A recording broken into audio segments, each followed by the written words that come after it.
नमस्कार, हर खबर देख रहे हैं आप। मैं हूं आपके साथ सृष्टि शुक्ला। बुलेटिन की शुरुआत करेंगे बड़ी खबर के साथ और इस वक्त की बड़ी खबर आपको बता देते हैं। आज डिजिटल इंडिया वीक 2022 का शुभारंभ होने वाला है। पीएम मोदी करेंगे डिजिटल इंडिया वीक का शुभारंभ। नए भारत की तकनीक को उत्प्रेरित करना है मकसद। केंद्रीय रेल मंत्री अश्विनी वैष्णव रहेंगे मौजूद। डिजिटल इंडिया वीक के तहत होंगे कई कार्यक्रम। 4 से 6 जुलाई तक महात्मा मंदिर में कई कार्यक्रम आयोजित किए जाएंगे। इस वक्त की बड़ी खबर आपको बता रहे हैं। पीएम मोदी आज डिजिटल इंडिया वीक 2022 का शुभारंभ करने वाले हैं और इसके मद्देनजर कई सारे कार्यक्रम भी आयोजित किए जाएंगे। नए भारत की तकनीक को उत्प्रेरित करना थीम पर आधारित है कार्यक्रम। केंद्रीय रेल मंत्री अश्विनी वैष्णव भी मौजूद रहेंगे। 4 से 6 जुलाई तक कई सारे कार्यक्रम किए जाएंगे। आज डिजिटल इंडिया वीक 2022 का शुभारंभ होने जा रहा है। पीएम नरेंद्र मोदी इसका शुभारंभ करने वाले हैं।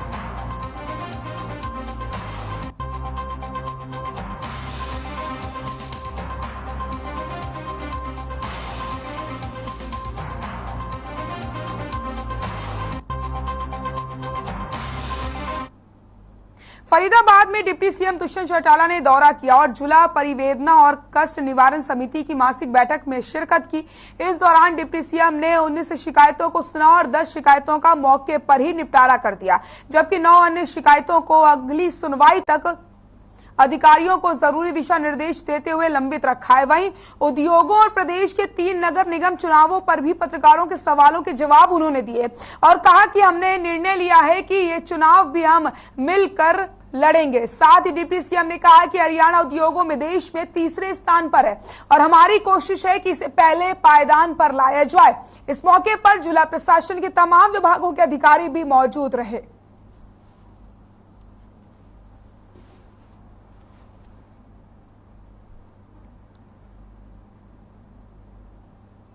रेणुबाला सिंह निवासी एक अपनी मीटिंग बुलाई। आप जब वहाँ बेसमेंट की परमिशन देते हो।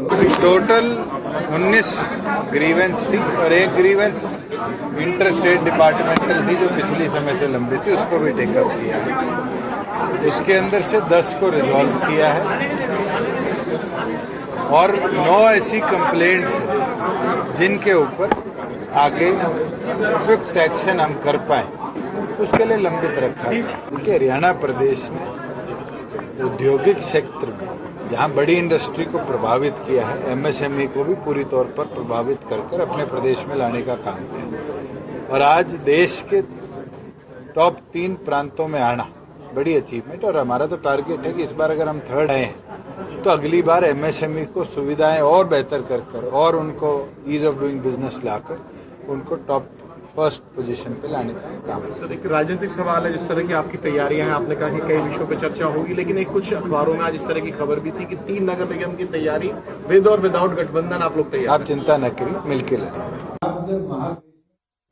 खबर बल्लभगढ़ से, जहां परिवहन मंत्री मूलचंद शर्मा ने बल्लभगढ़ वासियों को 2 करोड़ 50 लाख की सौगात दी है। परिवहन मंत्री ने सेक्टर 2 से सेक्टर 62 तक जाने वाला दादा पोते वॉकिंग ट्रैक की नींव रखी है। वहीं इस मौके पर मंत्री मूलचंद शर्मा ने कहा कि इस ट्रैक के बनने से सेक्टर वासियों को लाभ मिल जाएगा। इस ट्रैक पर लोग सैर कर सकते हैं। आपको बताते चले, ट्रैक करीब 3 किलोमीटर तक बनाया जाएगा और इस ट्रैक पर कोई भी वाहन नहीं चलेगा।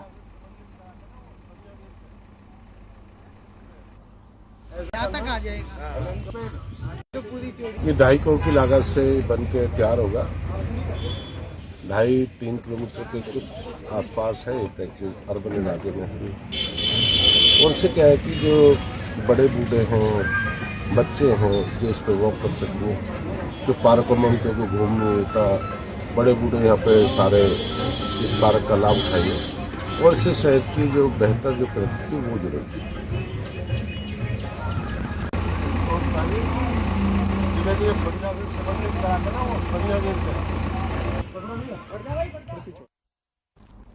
होडल में टोल प्लाजा को लेकर के कांग्रेस प्रदेश अध्यक्ष उदय भान ने धरना देने की घोषणा करी।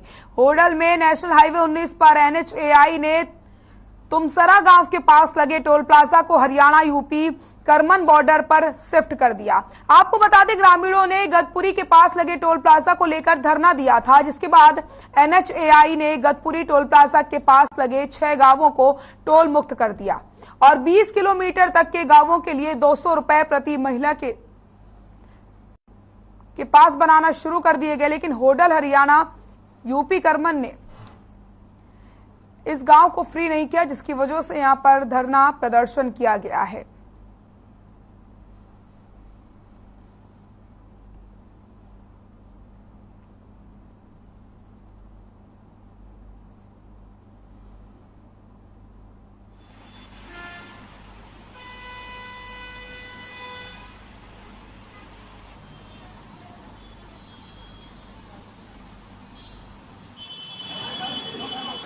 नहीं, ये बिल्कुल ये हमारे होडल एरिया के लिए बहुत गलत बात है कि जब जो शर्त वहाँ पृथले पर रखी गई है वो यहाँ होडल में होनी चाहिए, क्योंकि एक तो ये सिर्फ 40 किलोमीटर की दूरी पर है।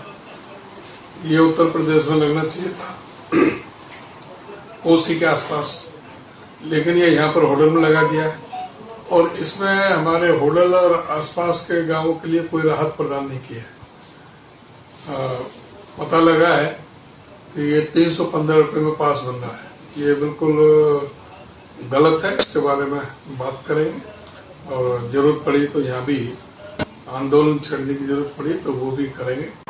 1 तारीख को कल 00 आवर्स पे शुरू किया था यहाँ पे पेट्रोल की एक्शन जो हमारी शुरू हुई 00 आवर्स पे 1 तारीख को शुरू हुई और यहाँ पे हमने स्थानीय निवासी जो 20 किलोमीटर के दायरे में आते हैं, 20 किलोमीटर के दायरे के अंतर्गत आते हैं, जो जिला पलवल, जिला मथुरा के 173 गांव हैं और उनको सभी को 315 रुपये का मासिक पास दिया गया है, जिसमें वो अनलिमिटेड ट्रिप ले सकते हैं 30 दिन के लिए, पर मंथली पास, महीने का पास है। दूसरा, यहाँ पर जो हम लेन चला रहे हैं वो 16 लेन चला रहे हैं हमारे, 8 इस तरफ लेफ्ट हैंड साइड से और 8 RHS।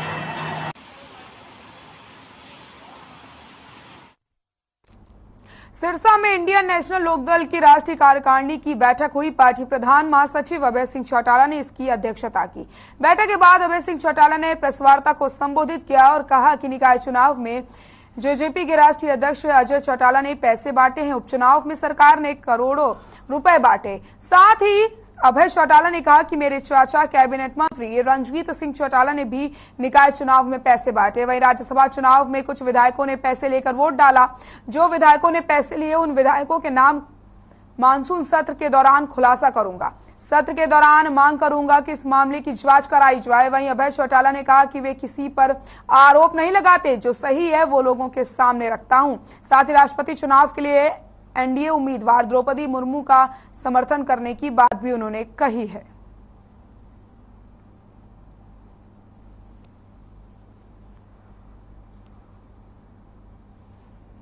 दो प्रस्ताव थे हमारे। एक तो अग्निपथ को लेकर के जो केंद्र की सरकार ने निर्णय लिया है उसको हमने कंडम किया है और उसकी हमने अपने युवाओं की जिम्मेवारी लगाई है कि वो गांव-गांव में जाकर के जहां युवाओं के साथ इसको लेकर के बातचीत करे, वहीं हर गांव से रेजुलेशन पास करवाए कि जिस तरह कृषि के 3 काले कानून आपने बना करके किसान को परेशान किया और वापिस लिए, समय रहते आप अपनी अग्निपथ का निर्णय वापिस ले और फौज की भर्ती पुरानी प्रथा के साथ। प्रदेश में लगातार आम आदमी पार्टी का ग्राफ बढ़ता चला जा रहा है। इसी कड़ी में नारनौत के अनाज मंडी में आम आदमी पार्टी ने एक विशाल रैली का आयोजन किया और पार्टी के कार्यालय का उद्घाटन भी किया।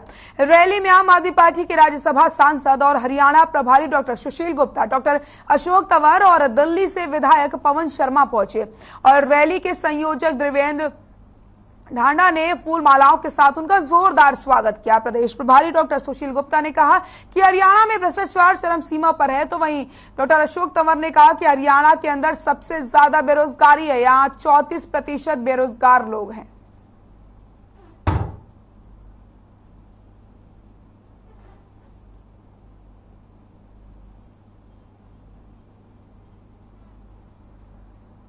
नगर के कनीपला गांव में एक महिला की हत्या का मामला सामने आया। गवाहों के मुताबिक एक युवक के साथ महिला का मौके पर विवाद हुआ था और युवक ने महिला को खींचकर कुएं में धक्का दे दिया और मौके से फरार हो गया। सूचना पर पहुंची पुलिस ने घटनास्थल का जायजा लिया, साथ ही महिला के शव को कुएं से बाहर निकाल करके मोर्चरी में भिजवाया। हालांकि अभी तक शव की शिनाख्त नहीं हो पाई है। फिलहाल पुलिस आरोपी की तलाश में जुटी हुई है।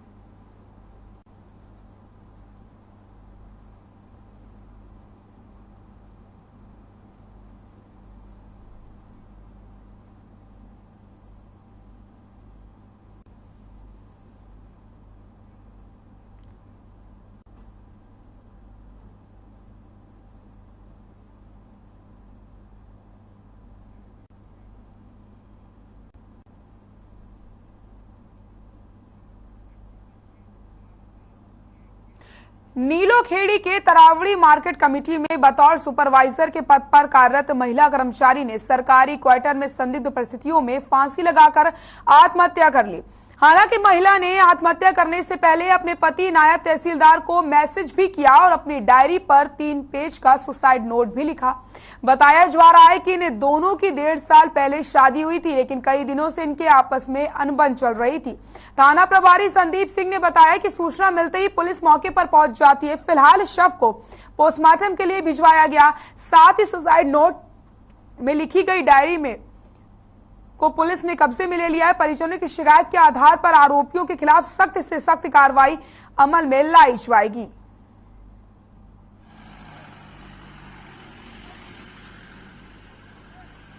तो खुदकुशी से पहले सुसाइड नोट भी लिखा गया है, डायरी पर सुसाइड नोट लिखा गया है। फिलहाल पुलिस मामले की जांच पड़ताल कर रही है और साफ तौर पर कह दिया गया है कि जो भी इसमें दोषी होगा उसके खिलाफ सख्त से सख्त कार्रवाई की जाएगी।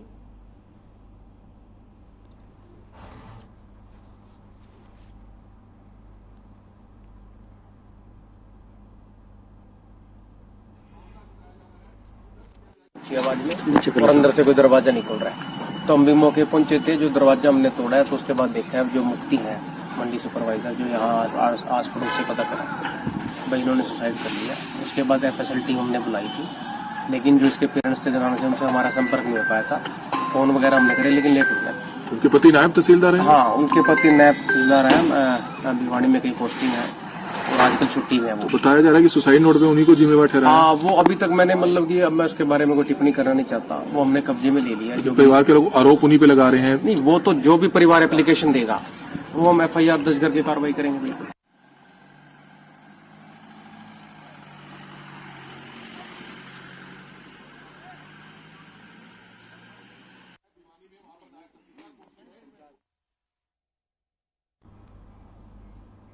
विधानसभा अध्यक्ष ज्ञानचंद गुप्ता ने रविवार को श्री माता मनसा देवी मंदिर में माता रानी के दर्शन किए और आशीर्वाद लिया और प्रदेश के लोगों की सुख समृद्धि की कामना भी करी। इसी के बाद श्री माता मनसा देवी भंडारा कमेटी पंजीकृत चैरिटेबल ट्रस्ट की ओर से 2 भंडारा वैन को हरी झंडी दिखा करके रवाना किया गया।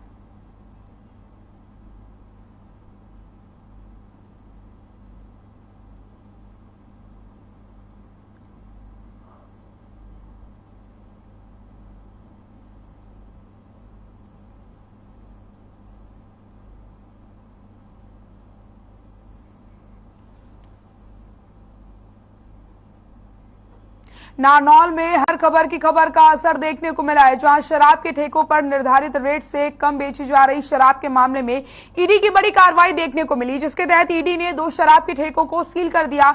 आपको बता दें कि बीते दिनों शराब के ठेकेदार रतिराम ने प्रेस कॉन्फ्रेंस करके बताया था कि पहले की शराब कारोबारी उसे कारोबार नहीं करने दे रहे हैं और शराब निर्धारित रेट से कम दाम पर बेच रहे हैं। वहीं मामले में संज्ञान लेते हुए ईडी ने 2 ठेके सील कर दिए हैं। वहीं अधिकारी दीपिका ने बताया कि एक्साइज पॉलिसी 7.4 के तहत कम रेट पर शराब बेची जा रही थी, जिसके चलते ठेकों को सील कर दिया गया।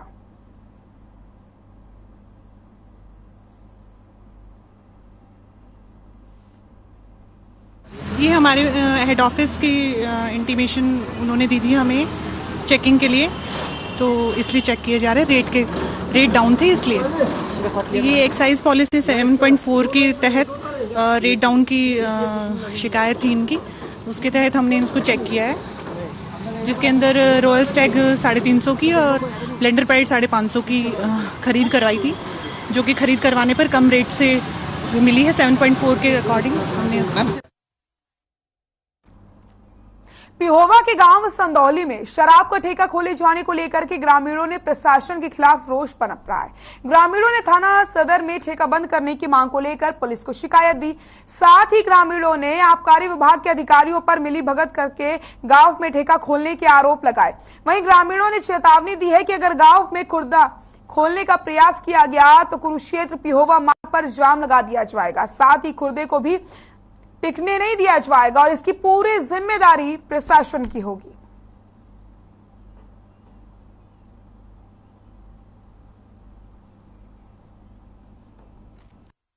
ये हमारा है ना संदौली गांव है, वहाँ कोई ठेकेदार है शराब का, उन्हें एक वहाँ सब हैंड शराब बेचने के लिए लिया है। इस संबंध में कुछ गांव के लोग हैं, चुनिया फार्म है, नई बस्ती है, बिरोजपुरा खड़क फार्म है, किला फार्म है, यहाँ के लोग मेरे पास आए हैं। इन्होंने वहाँ का जो सब हैंड रखा है उसको ऑब्जेक्शन किया है, भाई यहाँ ना हो, क्योंकि वहाँ बच्चे आते हैं, उसको मंदिर है।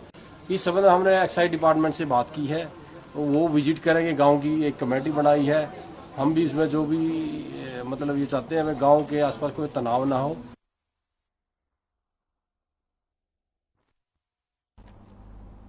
खबर सोनीपत से है, जहां पिछले काफी समय से राय स्पोर्ट्स स्कूल में प्रिंसिपल नहीं होने की वजह से बच्चों की पढ़ाई में बाधा आती है, जिसकी वजह से प्रदेश भर में अभिभावकों ने एकत्रित होकर के नेशनल हाईवे पर प्रदर्शन किया और राय विधायक मोहनलाल कौशिक को ज्ञापन सौंपकर समस्या का समाधान करवाने की मांग करी। साथ ही अभिभावकों का कहना है कि अगर सुनवाई नहीं होती तो वो दिल्ली में जाकर के भी प्रदर्शन करने के लिए मजबूर हो जाएंगे।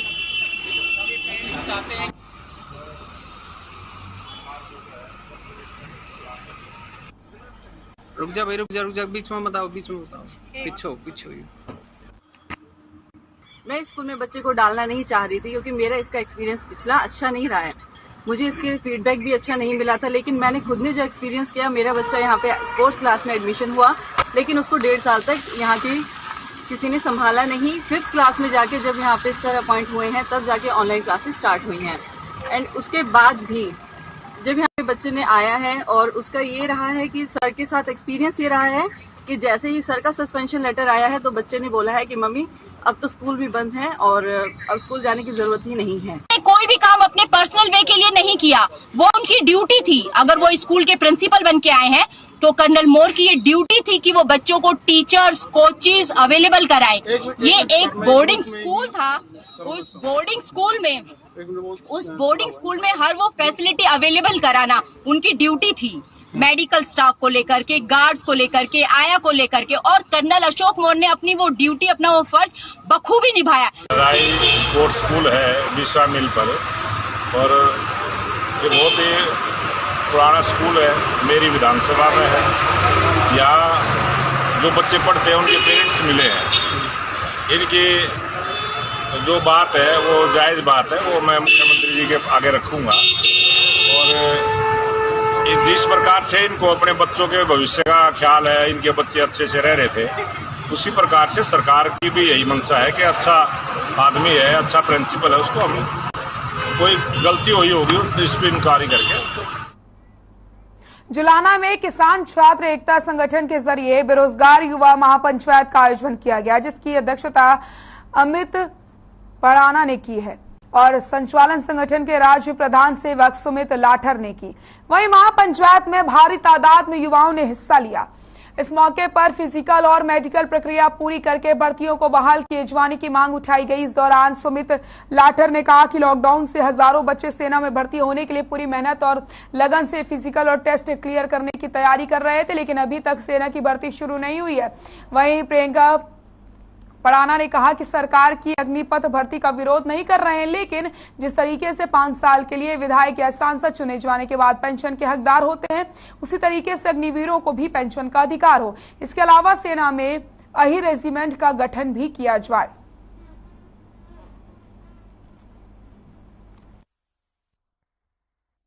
आज यहाँ पे युवा महापंचायत रखी गई थी, सिर्फ युवाओं के विचार लेने के लिए। बाकी हमारे किसान यूनियन के भी बाकी सदस्य पहुंचे थे, लेकिन वो इसलिए पहुंचे थे कि हमें युवाओं के विचार सुन सके, उनके अंदर की बात और बढ़ा सुन सके।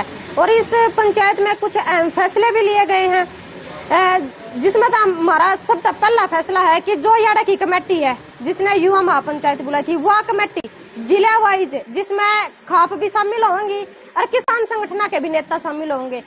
भाई आज जो युवाओं खातर पंचायत बुलाई थी, इसमें एक सबसे पीड़ा हो रही थी हमने, कोरोना महामारी तो सबने झेली है, उसमें आपदा में फायदे भी उठाए लोगों ने और लोगों का नुकसान भी होया है। हम तो सरकार पे एक के बात पूछना चाहवा हाँ, जिन हमारे युवा साथियों के जो आर्मी का पैमाना था, कितने मिनट में कितनी रेस मारनी है, कितनी हाइट होनी चाहिए, उस पैमाना पर खरे उतरने के बाद भी उनकी तो भर्ती रद्द। और मैं स्टूडेंट हूँ भाई, मैं चाहता हूँ मास्टर डिग्री दो, लेकिन उस शिक्षा के संस्कार का। फिलहाल के लिए इतना ही। देखते रहिए हर खबर। नमस्कार।